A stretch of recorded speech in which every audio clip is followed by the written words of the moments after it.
इस अभियान में सहयोग करें और जिससे कि गीता जी का संदेश दूर दूर तक जगह जगह जा सके और वर्तमान में जो गीता जी है वही एक वास्तविक, सरल और सटीक माध्यम है जिससे कि हम कई प्रश्नों के उत्तर का अनुसंधान कर सकते हैं।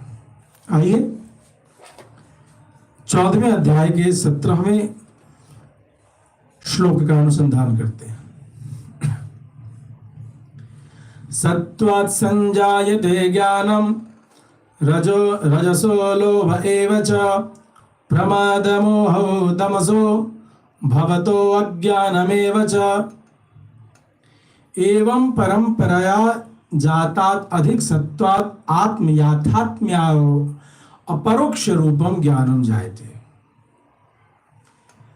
परंपरा से उत्तरोत्तर अलग अलग जन्मों में जो सतोगुण का वर्धन हो रहा है उससे आत्मस्वरूप का यथार्थ साक्षात्कार हो जाना, ऐसे ज्ञान की उत्पत्ति होती है।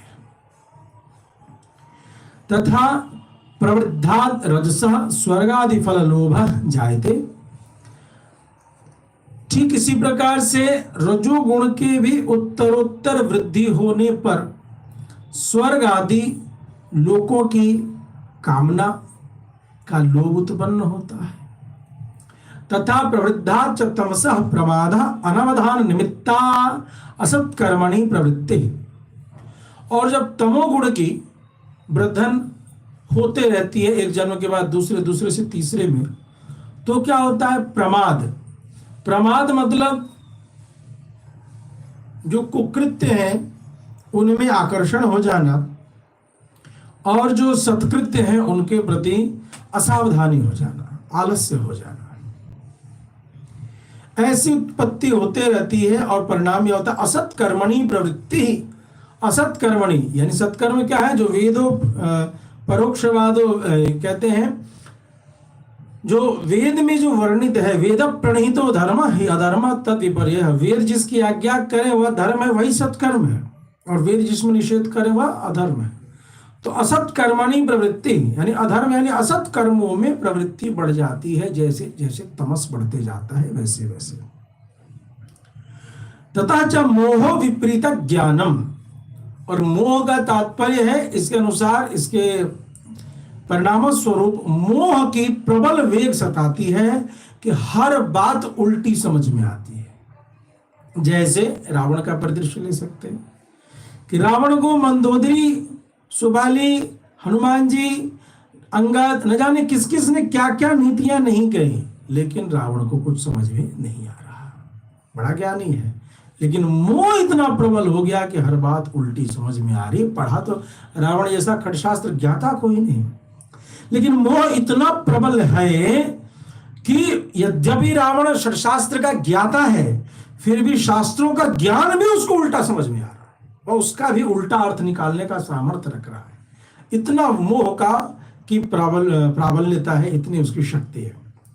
तथा च अधिकतरम तमः तथा च अज्ञानम ज्ञान अभावः ज्ञानाभावः। और इसी प्रकार से ज्यादा तमस में वो फंसता जाता है, और इसी प्रकार से प्रबल अज्ञान का वो दास बन जाता है, अर्थात ज्ञान का सर्वथा अभाव उसमें परिलक्षित होता रहता है। यानी कि अज्ञानता वहां दिखती है कि जिस रावण के चलने से चलत दसानन डोलत अवनी, धरती कांपती थी और देवता भाग जाते थे, वह रावण एक हनुमान सदृश, एक बंदर सदृश, बंदर की आकृति में तो आए थे, उनके लिए कहता कि इसको बांधो, मारो, काटो, ये बहुत बड़ा उत्पाती आ गया।